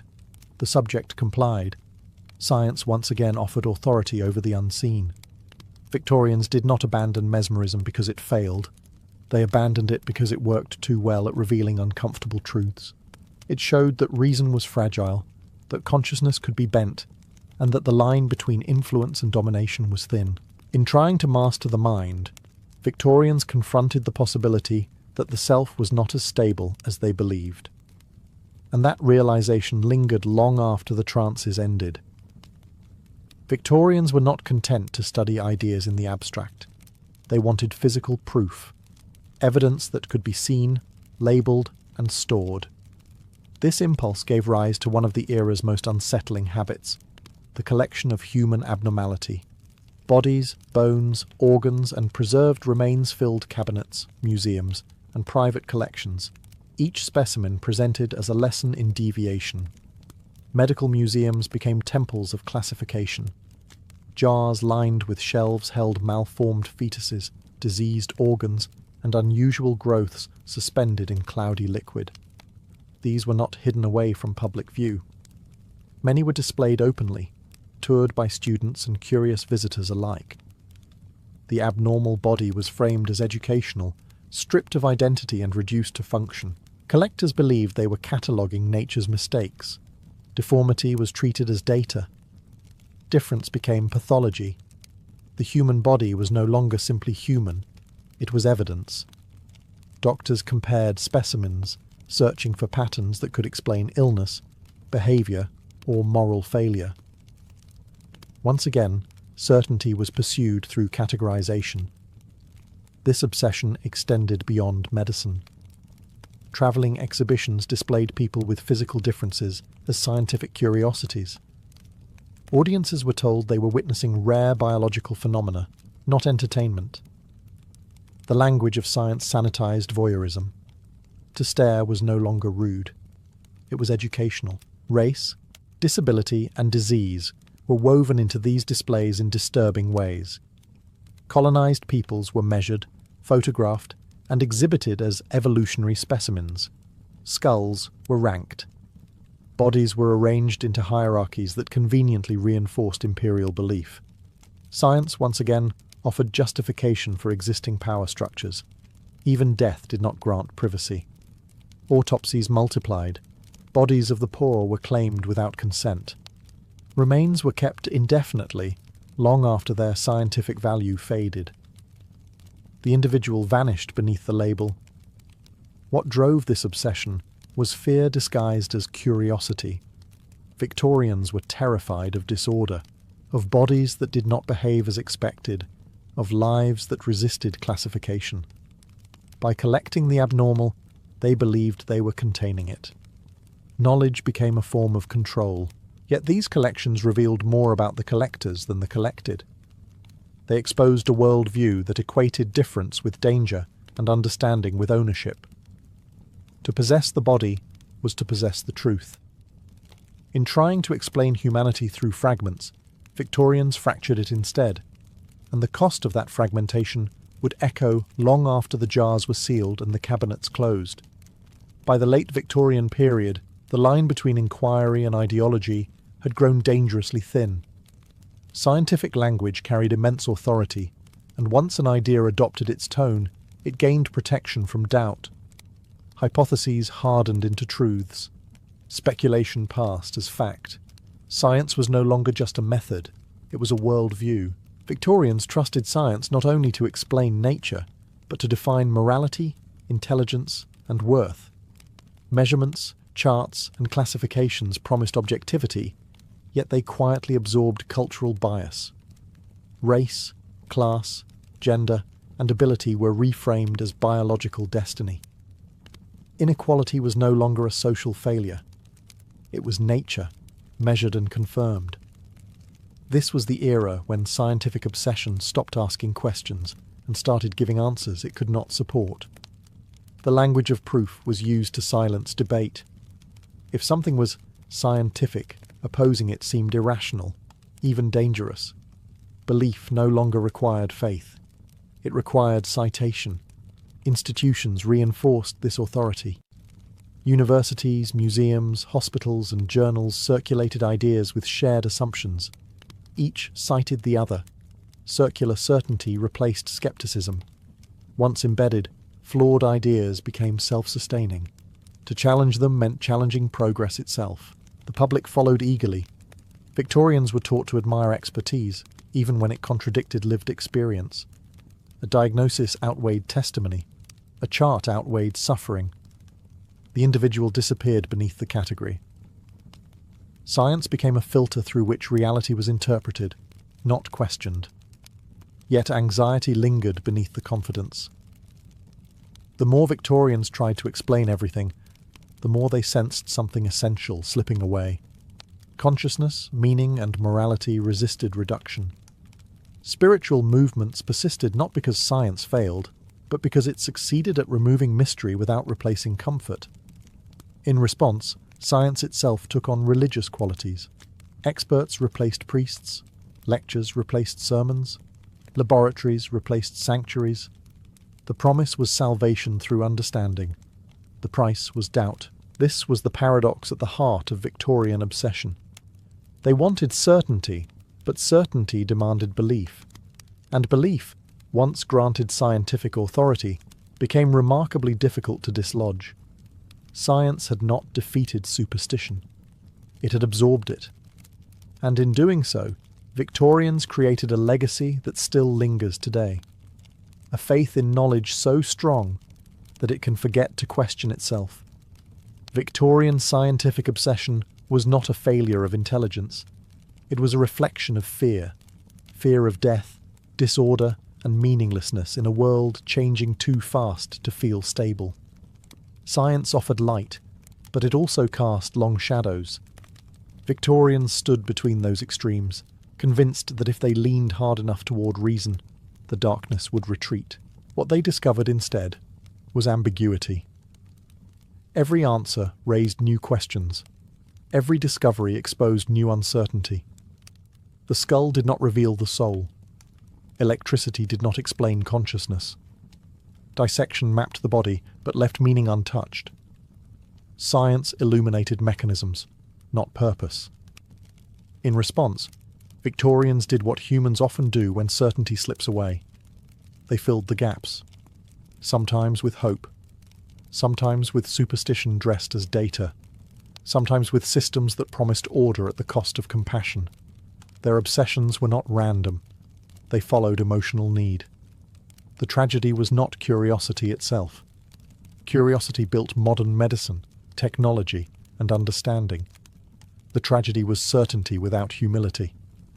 When Victorians believed they had found final answers, they stopped listening. Measurement replaced empathy. Classification replaced story. Knowledge became authority rather than inquiry, yet their contradictions are also what make the era so revealing. Victorians were not foolish, they were human. They believed in progress while fearing its consequences. They trusted science while longing for spiritual reassurance. They dissected bodies and spoke to ghosts, not because they were confused, but because neither alone was enough. Their legacy is still with us. Modern science carries Victorian fingerprints, the desire to measure the unmeasurable, the temptation to turn probability into destiny, the belief that explanation equals understanding. Victorian scientific obsession teaches a quiet lesson. Knowledge expands fastest when paired with doubt. Progress becomes dangerous when it forgets its limits. The age reminds us that standing between reason and superstition is not a flaw. It is a human condition. Victorians did not choose between light and shadow. They lived in both, and in doing so, they left behind a cautionary inheritance, that the pursuit of truth must always be accompanied by the willingness to admit what we do not know. Because the moment certainty feels complete is often the moment understanding begins to fail.